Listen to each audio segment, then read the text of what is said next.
వచనం నుండి నేనే చదువుతున్నాను, శ్రద్ధగా చూడాలని నేనే మనవి చేస్తూ ఉన్నాను. మీరు అతిశయపడుట మంచిది కాదు.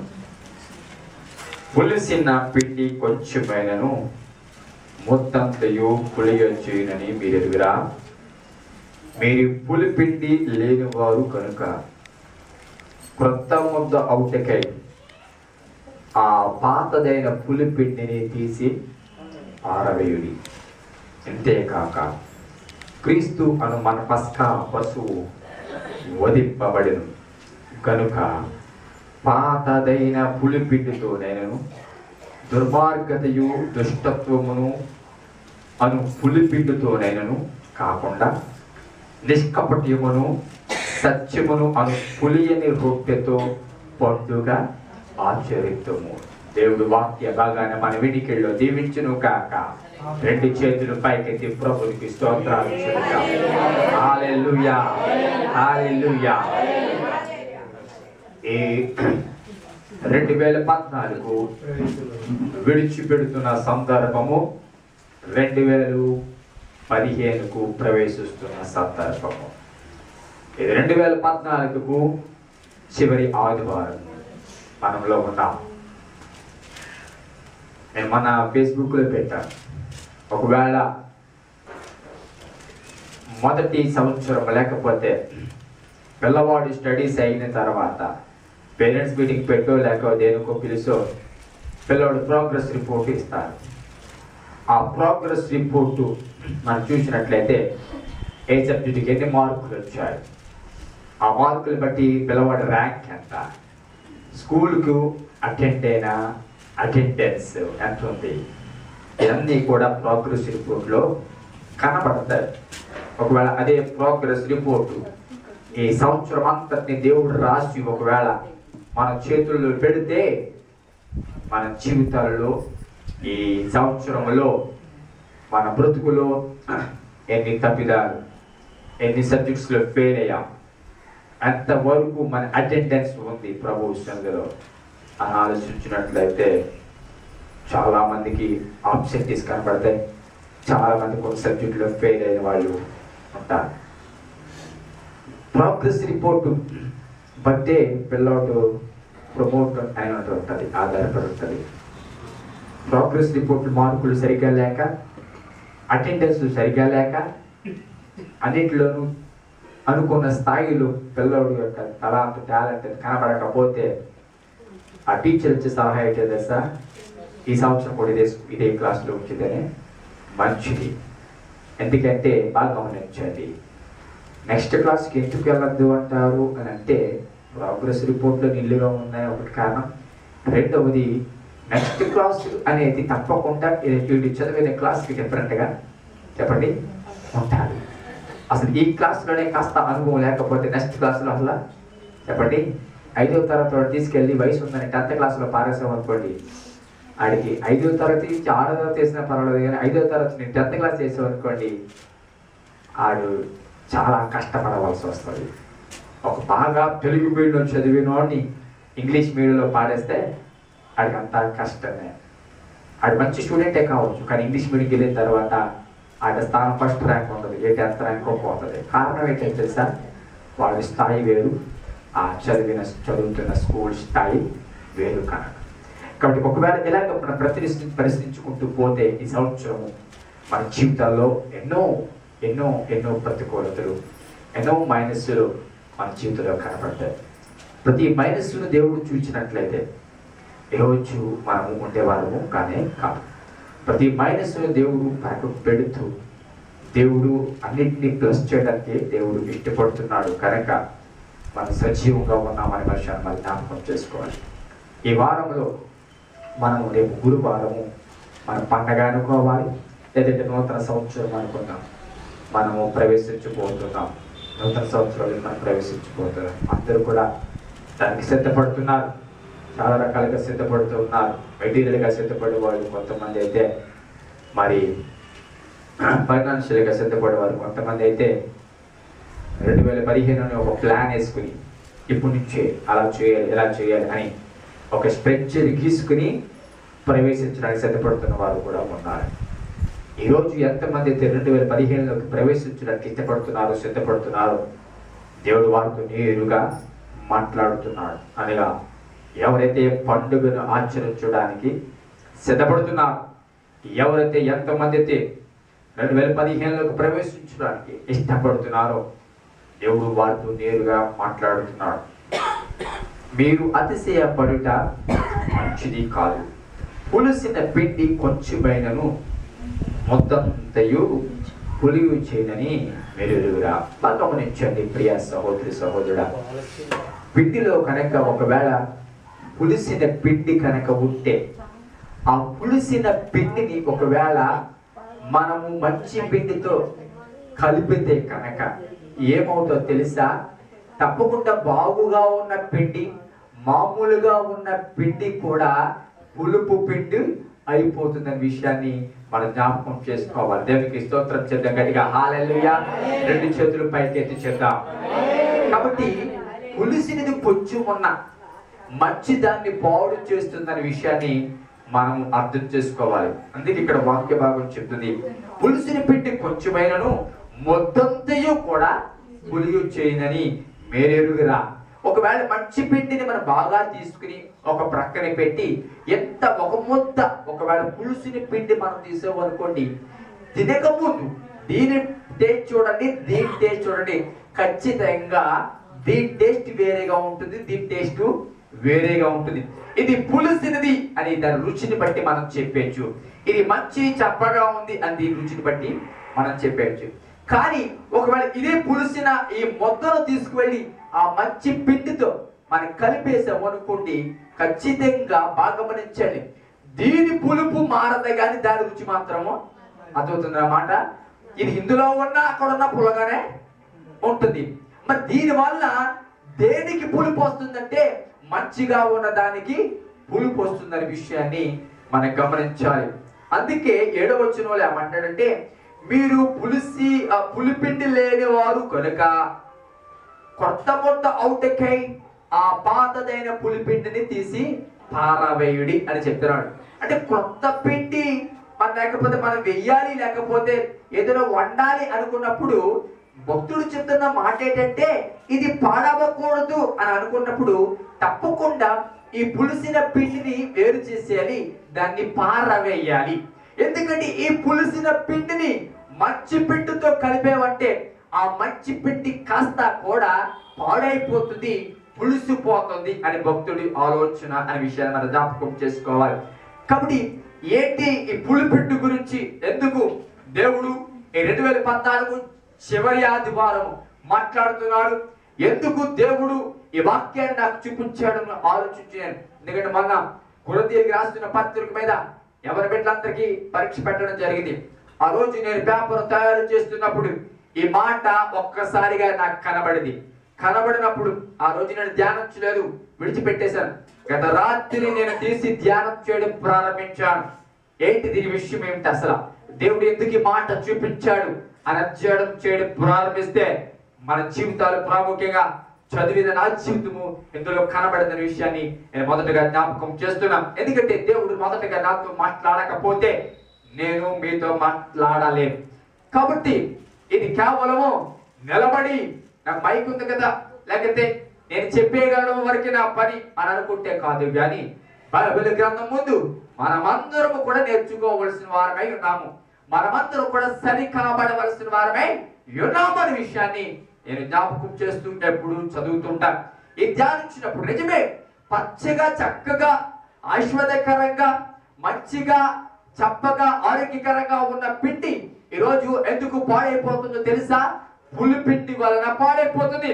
ఆ పులిపిండిని మంచి పిండిలో కలిపేస్తున్నారు కనుక మంచి అనేది కూడా పోతుంది, మంచి అనేది కూడా పులిపుంటుంది. ఒకవేళ మన భాషలో మనకు అర్థమయ్యే రీతిలో ఒక మాట చెప్తాను. దీన్ని మనం ఏమనొచ్చు అంటే తెలుసా? ఇన్ఫెక్షన్ గా మనం ఒకవేళ పోల్చితే ఇన్ఫెక్షన్ బాగా గమనించండి. బాడీలో ఏదో ఒక పార్టీకి ఇన్ఫెక్షన్ ఏర్పడిందంటే ఖచ్చితంగా అది ప్రాకుతూ ఉంటుందనే విషయాన్ని మనం జ్ఞాపకం చేసుకోవాలనే విషయాన్ని మీకు జ్ఞాపకం చేస్తున్నాను. పర్వాలేదే అని విడిచిపెట్టేస్తే, అది చాలా ముఖ్యమైనది అని విడిచిపెట్టేస్తే కనుక నేనంటాను ఆ ఇన్ఫెక్షన్ మొత్తం బాడీకే మొత్తం టోటల్ గా వెళ్ళి ఒకటి పోగొట్టుకోవలసింది బదులు మొత్తం జీవితానికే ముప్పు ఏర్పడుతుంది, మొత్తం జీవితమే నాశనం అయిపోతుంది అనే విషయాన్ని మనం జ్ఞాపకం చేసుకోవాలి. అందుకే డాక్టర్ గారి దగ్గరికి వెళ్తే ఏం చేస్తారు తెలుసా? ఇన్ఫెక్షన్ అయిన పార్ట్ను మొట్టమొదటిగా కట్ చేసి తీసివేస్తారు. తీసేయడం అంటే నీకు కాలో చెయ్యో తీసేయాలని డాక్టర్ గారి ఆలోచన కాదు. నువ్వు ఒక కుంటోడుగానో ఒక చేతి లేనివాడుగానో ఉండాలని డాక్టర్ గారి ఆలోచన కాదు. నీ మీద కోపంతో చేసే పని కాదు. కానీ దాని వెనుక డాక్టర్ గారి ఉద్దేశం ఏంటి తెలుసా? నువ్వు ఆరోగ్యవంతుడిగా 10 కాలాల పాటు ఉండాలి. 5 సంవత్సరాల్లో ఒకవేళ చనిపోతావో అదే ఇన్ఫెక్షన్ పార్ట్ ఉంటే అదే ఇన్ఫెక్షన్ పార్ట్ తీసామనుకోండి 30 సంవత్సరాలు బ్రతుకుతావన్న ఉద్దేశం చేత ఆ పార్ట్ తీసేస్తారు. బాగా గమనించండి ప్రియ సహోదరు సహోదర, ఏంటి ఇన్ఫెక్షన్ అంటే? పాడు చేసేది, కుళ్ళి పెట్టేది, లేకపోతే ఆరోగ్యాన్ని నాశనం చేసేది ఇన్ఫెక్షన్ అంటారు. ఈ రోజు ఆరోగ్యంగా మనం అందరం బాగానే ఉన్నాం, కాళ్ళు చేతులు చక్కగా పని చేస్తున్నాయి, ఏ ఇన్ఫెక్షన్ లేదు, నడునెత్త మొదలుకుని అరికాళ్ళ వరకు చక్కగా ఉన్నాం, చక్కగా స్నానం చేస్తున్నాం, చక్కగా పూసుకుంటున్నాం, బాగానే ఉన్నాం ఆరోగ్యంగా, ఏ విధమైన ఇబ్బంది ఆరోగ్య పరంగా దేవుడి కృప వల్ల మనకి లేనే లేదు. కానీ మనకున్న ఇన్ఫెక్షన్ ఎక్కడ? మన పేరుకి ఇన్ఫెక్షన్ ఎత్తులో ఉంది. ఆ ఇన్ఫెక్షన్ ఎక్కడ ప్రారంభమైంది అని ఆలోచించినట్లయితే చాలా మందికి ఇన్ఫెక్షన్ ఎక్కడ ఉందన్న విషయాన్ని మీకు జ్ఞాపకం చేస్తున్నాం. కొంతమందికి ఇన్ఫెక్షన్ ఎక్కడ ఉందని మీకు జ్ఞాపకం చేస్తున్నాం. ఇంకా మన అందరికీ ఆల్టర్నేట్ గా ఓవరాల్ గా చెప్పాలంటే మనమందరం కూడా స్పిరిచువల్ ఆధ్యాత్మిక లైఫ్ లో, ఆధ్యాత్మిక జీవితంలో మనమందరం ఇన్ఫెక్షన్ చెప్పండి కలిగి ఉన్నామనే విషయాన్ని మీకు జ్ఞాపకం చేస్తున్నాం. ఎవరైతే 2014 విడిచిపెట్టి 2015 ప్రవేశిస్తూ 2015 ఖచ్చితంగా ఎలా ఉండకూడదు, 2015 ఖచ్చితంగా నా కుటుంబము ఆర్థికంగా స్థితిగతులు లేకుండా ఉండకూడదు, 2015 ఖచ్చితంగా నా కుటుంబంలో మార్పులు రావాలి, 2015లో ఖచ్చితంగా నా పిల్లకి ఉద్యోగం రావాలి, లేకపోతే నా కుమార్తెకి వివాహం కావాలి, లేకపోతే నా కుమారుడికి వివాహం కావాలి, ఉద్యోగం రావాలి. 2015 ఇలాగే 2014 లాగా చెయ్యి చాపి అడుగుని పరిస్థితి ఉండకూడదు. 2015 ఆశీర్వాదకరంగా సమాధానకరంగా కుటుంబము ఉండాలి అని ఎవరైతే ఆలోచిస్తున్నారో, మంచి దానిని ఎక్స్పెక్ట్ చేస్తూ, మంచిని ఆలోచిస్తూ, ఆశీర్వాదాన్ని ఎదురు చూస్తూ, సమాధానాన్ని ఎదురు చూస్తూ, గొప్ప ఆశీర్వాదకరమైన సంవత్సరం కొరకు ఎవరైతే ఎదురు చూస్తూ ప్రవేశిస్తున్నారో దేవుడు వారికి ఇస్తున్న సలహా ఏంటో తెలుసా? 2015 ఆలోచించడం తప్పులేదు. 2015 ఆశీర్వాదకరమైన సంవత్సరంగా ఉండాలనుకోవడంలో తప్పులేదు. 2015 సమాధానం కలిగిన సంవత్సరంగా ఉండాలనుకోవడం తప్పులేదు. 2015 ఆర్థికంగా ఆశీర్వాదకరంగా ఉండాలనుకోవడం తప్పులేదు. అలా ఉండాలంటే నువ్వు చేయవలసిన పని ఏంటి అని భక్తుడు దేవుడు చెప్తున్న మాట తెలుసా? ఇన్ఫెక్షన్ అయిన పార్ట్ను కనుక నువ్వు ఉంచావంటే, ఇన్ఫెక్షన్ అయిన స్థితి, ఇన్ఫెక్షన్ అయిన బుద్ధి, ఇన్ఫెక్షన్ అయిన మనసు కలిగి ఒకవేళ అలాగే 2015లోకి ప్రవేశించావంటే, ఈ 2014 ఈ ఇన్ఫెక్షన్ వల్ల ఎలాగైతే మొత్తం పొల్యూట్ అయిపోయిందో, 2014 ఆశీర్వాదం లేకుండా పోయిందో, 2014 సమాధానం లేకుండా పోయిందో, 2014 ఏ రకంగానూ సంతోషం లేని సంవత్సరంగా ఎలా ఉండిపోయిందో అలాగే 2015 కూడా ఉంటుంది. అలా ఉండకూడదు అంటే నువ్వు చేయవలసిన పని తెలుసా? ఇన్ఫెక్షన్ అయిన బాడీని, లేకపోతే నీచమైనవి, పాపమైనవి, దేవుడికి నచ్చనివి, ఆర్థికంగా ఎదగడానికి ఆటంకాన్ని సృష్టిస్తున్నవి, ఆధ్యాత్మికంగా ఎదగడానికి ఆటంకాన్ని సృష్టిస్తున్నవి 2014లో నువ్వు విడిచిపెట్టాలి. దేవునికి స్తోత్రం చెందగడిగా హల్లెలూయా. అందరూ చెప్తాం హల్లెలూయా, హల్లెలూయా, హల్లెలూయా. 2015 బాగుండాలంటే నువ్వు 2015 ప్రవేశించు ముందే ఏం చేయాలి తెలుసండి? దేవుడికి నచ్చనివే విడిచిపెట్టాలి. ఇన్ఫెక్షన్ అనేది విడిచిపెట్టాలి. దేవుడికి నీకు మధ్య ఆటంకంగా ఉన్నదాన్ని విడిచిపెట్టాలి. అలా విడిచిపెట్టకపోతే ఒక చిన్న ముద్ద పులిసిన పిండి మంచి పిండిని కూడా ఏం చేస్తుందట చెప్పండి? పులుపు చేసేస్తుంది. మంచి పిండిని కూడా పాడు చేసేస్తుంది. అప్పుడు తినడానికి మొత్తానికి ఏమి ఉండదనే విషయాన్ని మీకు జ్ఞాపకం చేస్తూ ఉన్నాను. దేవునికి స్తోత్రం చెందగడిగా హల్లెలూయా, హల్లెలూయా, హల్లెలూయా. 2015లోకి ప్రవేశించాలంటే మొట్టమొదటిగా పులిసిన దానిని విడిచిపెట్టాలి. పులిసిన దానిని విడిచిపెట్టాలి. నచ్చని దాన్ని విడిచిపెట్టాలి. ఇంకా వాక్యం వింటున్నా, ఎన్నో వారాల నుంచి వాక్యం వింటున్నా, ఎన్నో రీతిలుగా దేవుడు మాట్లాడుతున్నా, ఎన్నో రీతిలుగా వాక్యం హెచ్చరిస్తున్నా, పాపాన్ని విడిచిపెట్టిన వారు మళ్ళా ఉన్నారేమో. దేవుడి కాక ఇతర విషయాలను ప్రేమించేవారు మళ్ళా ఉన్నారేమో. దేవుడి కంటే మిగతా వాటికి ప్రాధాన్యత ఇచ్చేవారు మళ్ళా ఉన్నారేమో. ఇంకా పాపము పాపము అనుకుంటూనే 2015లోకి ఈ పాప క్రియలతోనే, ఈ పాప సహవాసంతోనే, ఈ పాప బుద్ధితోనే 2015లోకి ప్రవేశించడానికి నువ్వు ప్రయత్నిస్తున్నావేమో.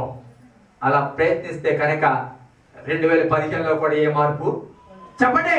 అదవుతున్న మాటలు 2015లో కూడా నీలో మార్పు ఉండనే ఉండదు. ఆర్థికంగా మార్పు రానే రాదు, ఆధ్యాత్మికంగా మార్పు రానే రాదు, కుటుంబ పరంగా మార్పు రానే రాదు. మార్పు రావాలంటే ఏం చేయాలి చెప్పండి? మార్పు రావాలంటే ఏం చేయాలి? నా మాటలు అర్థమవుతున్న వాళ్ళందరూ కూడా 2 చేతుల పైకి స్తోత్రం చెప్తాండి. అర్థమవుతున్నాయా? ఏంటనక అర్థమవుతున్నాయా నా మాటలు? 2015 మార్పు రావాలంటే ఏం చేయాలి చెప్పండి? 2015 ఆశ్చర్యకరంగా ఉండాలంటే ఏం చేయాలి చెప్పండి? 2015 సమాధానం నీ కుటుంబంలో ఉండాలి, శాంతి నీ కుటుంబంలో ఉండాలి, నీ కుటుంబం అంతా ఆరోగ్యకరంగా ఉండాలి. ఎవరో ఎక్కడో చెప్తున్నారు, ఎక్కడి నుంచి వింటున్నా, అలాంటి పరిస్థితి నీ కుటుంబంలో నా కుటుంబంలో ఉండకూడదు అంటే, ఎవరు నీ మంచి మీద ఒక వ్యాధిగ్రస్తుగా ఉండకూడదు నీ కుటుంబంలో అంటే, నీ పిల్లలు అవమానకర రీతిలో నడవకూడదు అంటే, నీ భర్త అవమానకర రీతిలో నడవకూడదు అంటే, అంతే ప్రతి ఇంటికి చెయ్యి చాపి అడుక్కునే పరిస్థితి, అప్పుల కోసం పరిగెత్తే పరిస్థితి నీ కుటుంబంలో రాకూడదు అంటే, నీవు పులిసిన పిండిని ఇక్కడే చెప్పండి విడిచిపెట్టాలి. ఏం చేయాలి చెప్పండి? 2014లోనే విడిచిపెట్టాలి. ఈ మంచి పిండితో పాటు పులిసిన పిండిని కూడా తీసుకుపోయామనుకో, ఈ 2 కలిసిపోతాయి. 2 కలిసిపోయిన తర్వాత ఈ మంచి పిండి కూడా ఏమైపోతుంది? పాడైపోతుంది అనే విషయాన్ని మీకు జ్ఞాపకం చేస్తున్నా. ఏ విషయంలో విడిచిపెట్టాలనేది నీకు తెలుసు, నేను చెప్పనవసరం లేదు. నీ హృదయం ఏమైతే నిందారోపణ చేస్తుంది అనే విషయాన్ని మీకు మనవి చేస్తున్నాను. ఇంకా త్రాగులు విడిచిపెట్టకపోతే 2014లోనే దాన్ని గుడ్ బై చెప్పు, 2015లో ప్రవేశించు. సిగరెట్ కనుక ఇంకా నువ్వు విడిచిపెట్టకపోతే 2014లోనే దాన్ని విడిచిపెట్టు. 2015లో ఆశ్చర్యకరంగా ఉండబోతుంది. ఒకవేళ 2014లో వ్యభిచారం అనేది ఇంకా విడిచిపెట్టకపోతే 2014లోనే దానికి గుడ్ బై చెప్పు. 2015 దేవుడు ఉన్నతమైన స్థితిలో నేను పెట్టబోతున్నాడు. ఈ 2014 ఆశీర్వాదం పోగొట్టుకోవడానికి దక్షిణ భాగం విషయం దొంగగా ఉన్నామో తెలిసి కూడా దక్షిణ భాగం ఇవ్వకుండా దేవుని స్థితిలో దొంగిలించే స్థితి ఉంటే 2014లోనే దాన్ని విడిచిపెట్టు. 2015 నీ కొరకు ఆశీర్వాదం వెయిట్ చేస్తుంది. నా పిల్లలందరూ చేపలు కొడతామండి. 2015 ఎదురు చూస్తున్నవారు వాక్యం చెప్తుంది. పండగ ఆచరించేవాడు ఎలాగ ఆచరించాలంట చెప్పండి? పండగ ఆచరించేవాడు ఎలాగ ఆచరించాలంట? ఈ పులిపిండిని విడిచిపెట్టి పండగ ఆచరించాలంట. దేనికి స్తోత్రం కలుగును గాక. హల్లెలూయా. మీరు పులిపిండి లేని వారు కనుక క్రొత్త ముద్ద అవుటకై ఆ పాతదైన పులిపిండిని క్రొత్త ముద్ద అవ్వాలి చెప్పండి. ఏమవ్వాలి? క్రొత్త ముద్ద అవ్వాలి అంటే, నూతనత్వం రావాలంటే, కుటుంబ పరంగా కానివ్వండి, ఆధ్యాత్మిక పరంగా కానివ్వండి, ఆర్థిక పరంగా కానివ్వండి, నూతన ముద్దగా, నూతన సృష్టిగా, నూతన స్థితిలో నీవు ఉండాలి అంటే పాతదైన పులిపిండినే చెప్పండి. పులిపిండి లేని వాళ్ళు ఇక్కడ ఎవరు ఉన్నారా? అందరూ పులిపిండి కలిగిన వారమే. అంటే దీని అర్థం ఏంటంటే పాపపు క్రియలు కలిగిన వారమే, పాపపు మనసు కలిగిన వారమే, పాపపు తలంపులు కలిగిన వారమే. ఇప్పుడు మనం ఏం చేయాలని వాక్యం చెప్తుంది చెప్పండి? ఆ పాతదైన పులిపిండిని చెప్పండి, ఆ పాపపు క్రియలను, పాపపు మనసును 2014లోనే విడిచిపెట్టాలి. అంతేకాక క్రీస్తు అను మన పస్కా పశువు వధింపబడను కనుక పాతదైన పిండితోనైనను దుర్మార్గతయు దుష్టత్వములను పులిపిండితోనైనను కాకుండా నిష్కపటమును సత్యమును అను పులియని రొట్టెతో పండుగ ఏంటి విడిచిపెట్టాలి? ఏంటి ధరించుకోవాలి? విడిచిపెట్టవలసిన ఏంటి చెప్పండి? దుర్మార్గత, దుష్టత్వం. చెప్పండి, ఏ విడిచిపెట్టాలి? దుర్మార్గత. అలా చూడాలి. ఏ విడిచిపెట్టాలి?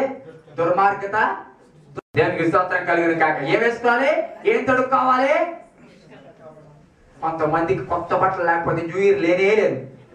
కొత్త బట్టలు ఉంటేనే కొత్త సంవత్సరాలకి విచారం. బట్టలు లేకపోతే విచారం. అయ్యి బాబాయ్ కొత్త బట్టలు లేవు, కొత్త బట్టలు అది ఉంటేనే. లోపల ఏమి లేకపోయినా కొత్త బట్టలు ఉంటే చాలు న్యూ ఇయర్ వచ్చేసినట్టే.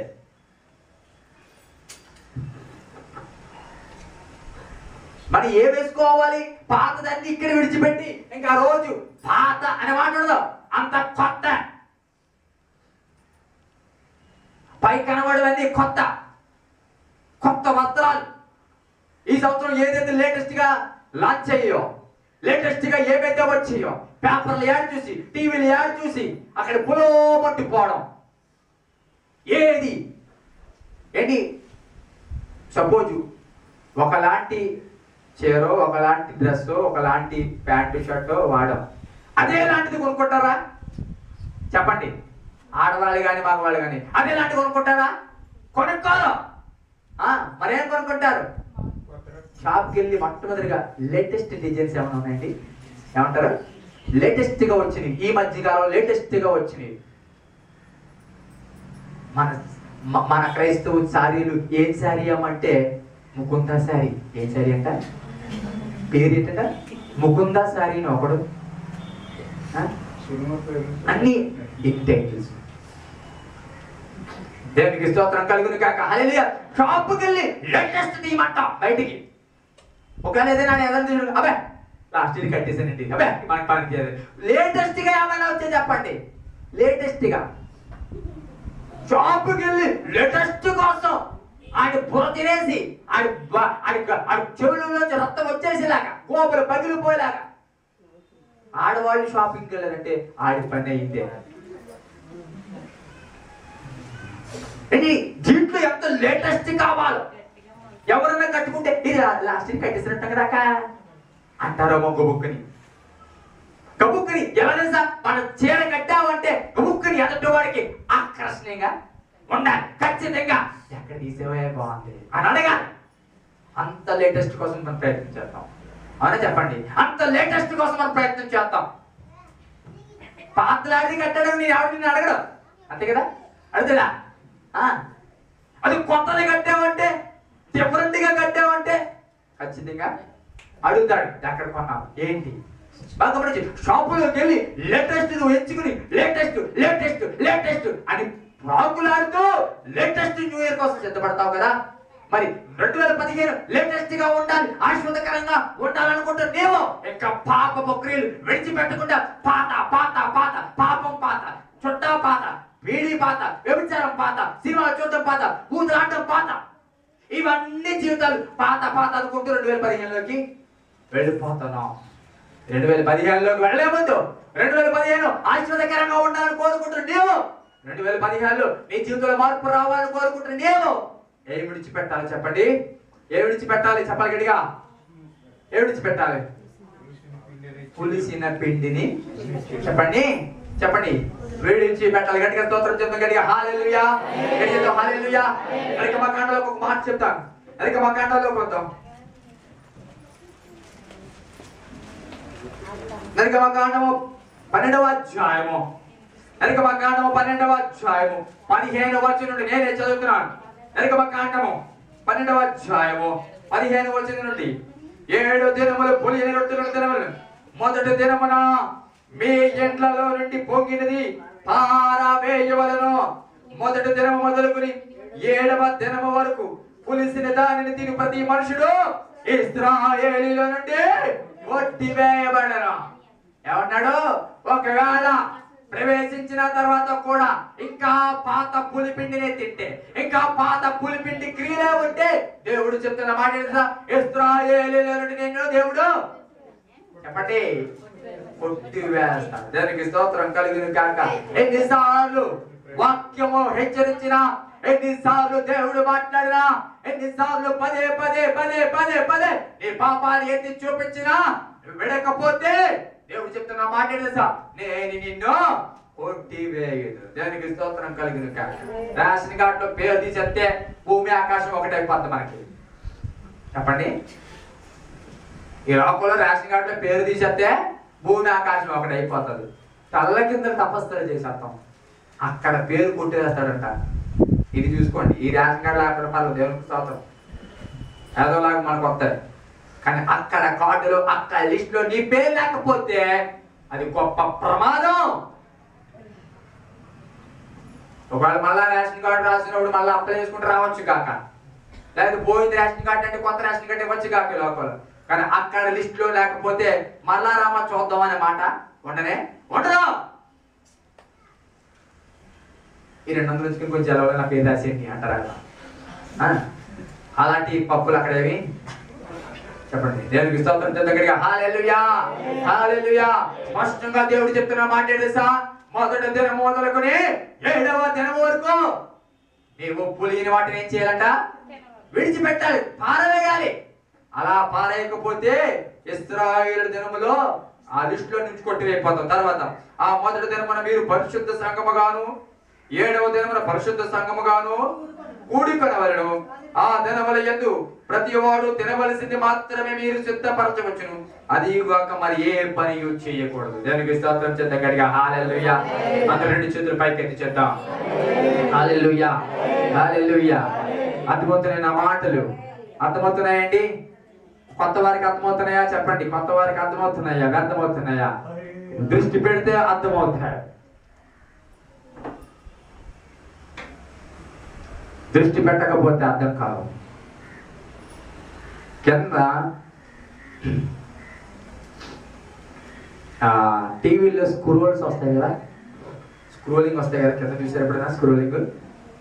ఇంతకుముందు ఒక స్క్రోలింగ్ వచ్చేది, ఇప్పుడు 2 స్క్రోలింగ్. కొన్ని న్యూస్ ఛానల్ అయితే 3 స్క్రోలింగ్. అక్కడికి చాలక ఈ పక్కన ఒకటి, ఆ పక్కన ఒకటి, ఇంకా చాలక పైన ఒకటి. ఒకడు పైది కిందది కలిపి చదివాడంట. ఇది పై స్క్రోలింగ్ కింద స్క్రోలింగ్ కలిపి చదివాడంట. పట్టుబడిన వ్యభిచారాలు అని చదివాడు పైన, కింద దిగజారిన ఉత్పత్తి అని చదివాడంట. ఏంటి? పట్టుబడిన వ్యభిచారాలు చదివాడంట, కింద దిగజారిన ఉత్పత్తి. ఏమన్నా అర్థం ఉందా దానికి? దీనికి దిగజారిన ఉత్పత్తి అంటే పంట కోసం, పట్టుబడిన వ్యభిచారాలు 2 కలిపి చదివితే ఎందుకు మాట చెప్పారంటే వాక్యం సరిగ్గా వెళ్ళదనుకోండి, అక్కడో మాట ఇక్కడో మాట అన్నారనుకోండి, ఎలాగే అర్థమవుతుంది. దేవునికి స్తోత్రం కలిగింది కాక హల్లెలూయా. అందరూ చెప్తాం గట్టిగా హల్లెలూయా. వాక్యం శ్రద్ధగా వింటే అర్థమవుతుంది. లేకపోతే ఏం చెప్పాక బయటికి వెళ్ళి ఏం చెప్పాడు అయినా, ఏం చెప్పాడు, ఏం చెప్పాడు, మంచిగా చెప్పాడు, కట్టుకట్టుగా చెప్పాడే, నీకు తెలిసింది అర్థమైంది గట్టిగా చెప్పడమే, కానీ అందులో మాట నీకు అర్థం కాలేదు. కారణం ఏంటి సార్? అక్కడో చూపు ఎక్కడో చూపు, అక్కడో చెవి ఎక్కడో చెవి, అన్నిటికంటే బాగా పరిగెత్తేది, కాంతి వేగం కంటే బాగా పరిగెత్తేది మనసు. తప్పక్కడ పారిపోతుంది ఇక్కడి నుంచి ఇక్కడికి. దేవునికి స్తోత్రం చెప్తాం గట్టిగా హల్లెలూయా. కాబట్టి ప్రభు 2015లోకి ప్రవేశిస్తున్న నీవు నేను ఈరోజు వాక్యం చెప్తుంది, పులిని 2 మొక్కలను విడిచిపెట్టాలి. చెప్పండి. పులుసు పోయిన దానిని, పులుసు పోయిందని ఇంట్లోనే కొంచెం పులుసు పోయిన అట్టేసే వరకు, పులుసు పోయిన పెట్టితే తెలుసుకో, అబ్బా పొలా ఉందండి, ఇదేంటండి. ఒక స్వీట్ తెచ్చి ఒక 4-5 రోజులు, ఒక 6 రోజులు వదిలేసాం అనుకోండి, అది మామూలుగా ఉంటుందా? ఒక మిఠాయి తీసుకొచ్చి 5 రోజులు వదిలేసాం అనుకోండి, 6 రోజులు వదిలేసుకోండి, ఏమవుతుంది చెప్పండి? అది టేస్ట్ మారుతుంది, పొల్లగా ఉంటుంది. ఇంకా వదిలేసాం అనుకోండి ఏమవుతుంది? బూజు. అంతేకాదు, ఇంకా వదిలేసాను రంగు మారుతుంది.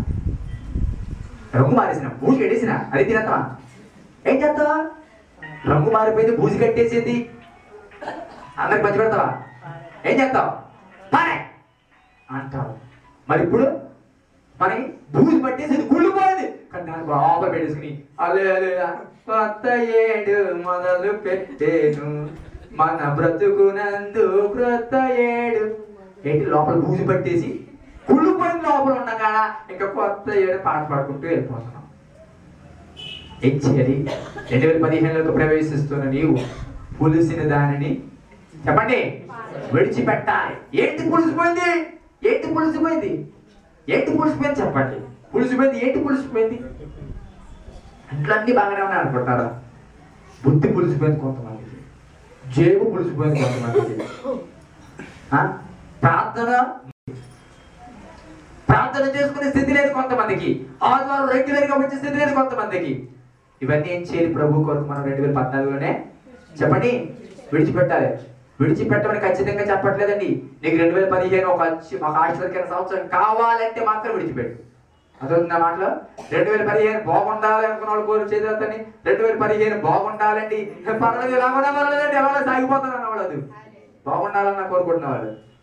మీరందరూ ఏం చేయాలి చెప్పండి? ఏం చేయాలి? పులుసిన దానిని విడిచిపెట్టాలి. 10:30కే చెప్పండి, 10:30కే చెప్పండి, అది కూడా చెప్పండి. 10:30కే రావాలి, 1 గంటకే అని చెప్పండి. ముగించాలి, వెళ్ళాలి, 1 గంటకి ముగించాలి, అంతేనా? శుక్రవారం ప్రార్థన గుర్తొచ్చినప్పుడు, అంతేనా? ఈరోజు చాలా మంది ఆర్థికంగా చాలా దెబ్బలు తిన్నాయి మన సంఘంలో. నో, నేనంటాను ఆర్థికంగా మీరు దెబ్బతినడానికి దేవుడు ఎంత మాత్రం కానే కాదు. నేను చెప్తున్నాను, మీరు ఆర్థికంగా దెబ్బతినడానికి ఆర్థిక సమస్యలు చాలా మంది పడతారు, అది ఎంత మాత్రమో దేవుడి కానే కాదు. మరి ఎవరు కన్నా భాష గారు? మీరా? నేను కూడా కాదు, మరి ఎవరు? మీరే. ఎవరికి వాళ్ళే కారకులు. దశంభాగం దొంగేస్తూ, దశంభాగం దొబ్బులేస్తూ, దశంభాగం ఇవ్వకుండా సమస్యలు సృష్టించుకుంటున్నావు.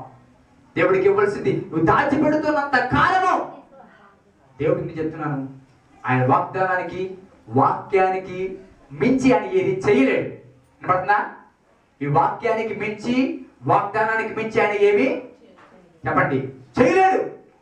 వాక్యంలో రాయలేంది ప్రభా అది చెయ్యి అంటే ఖచ్చితంగా చేయడు. నెహెమ్యా ప్రార్థన చేసినప్పుడు ఏమని ప్రార్థన చేశాడు? ఆ యెరూషలేము కోట గోడలు పడిపోయి, యెరూషలేము మందిరం పడిపోయింది అన్నప్పుడు ఏమని ప్రార్థన చేశాడు నెహెమ్యా? అయ్యా, నా పితరులు చేసిన దోషములు నేను చెప్పండి ఒప్పుకొనుచున్నాను. తప్పు చేస్తే శిక్షిస్తున్నాం, కానీ అదే తప్పును మేము ఒప్పుకుంటే మళ్ళా చెప్పండి లేపుతానన్నావు అని ప్రార్థన చేశాడు. దేవుడికి స్తోత్రం చేద్దాం గట్టిగా, హల్లెలూయా. నువ్వు ఇస్తే ఖచ్చితంగా దేవుడిని ఆశీర్వదిస్తాడని వాక్యం చెప్తుంది. నువ్వు ఇవ్వకుండా దొంగిలించినంత కాలము ఆశీర్వాదం చూడాలని అనుకోవడము అవివేకము. దేవునికి స్తోత్రం చేద్దాం, హల్లెలూయా. ఇలా చెప్పుకుంటూ పోతే ఎన్ని పులుసుని పిండిలో ఉన్నాయో. దశంభాగ విషయంలో కొంతమంది అయితే, ఇర్రెగ్యులారిటీ విషయంలో కొంతమంది అయితే, ప్రార్థన చేయడం వ్యక్తిగతంగా ఇంట్లో ప్రార్థన లేకుండా కొంతమంది, ఇంట్లో వాక్యము చదవకుండా కొంతమంది, దేవుడిని స్తుతించకుండా దేవుడిని కనపరచకుండా కొంతమంది. బాగా గమనించండి, అతి ప్రమాదమైన తెలుసా? పాపము అని తెలిసినప్పుడు పర్వాలేదు అని ఊరుకోవడం. చెప్పండి కార్లీ అనే భక్తుడు ఏమన్నా తెలుసా? కార్లీ అనే భక్తుడు పాపము అని తెలిసిన తర్వాత పర్వాలేదులే అనుకోవడము అది ప్రమాదం. చెప్పండి, పాపము అని తెలిసినప్పుడు, అర్థమవుతుందా? ఇది పాపము అని తెలిసినప్పుడు పర్వాలేదులే అని అనుకోవడము చెప్పండి అది ప్రమాదం. దేవునికి స్తోత్రం కలుగును గాక, హల్లెలూయా.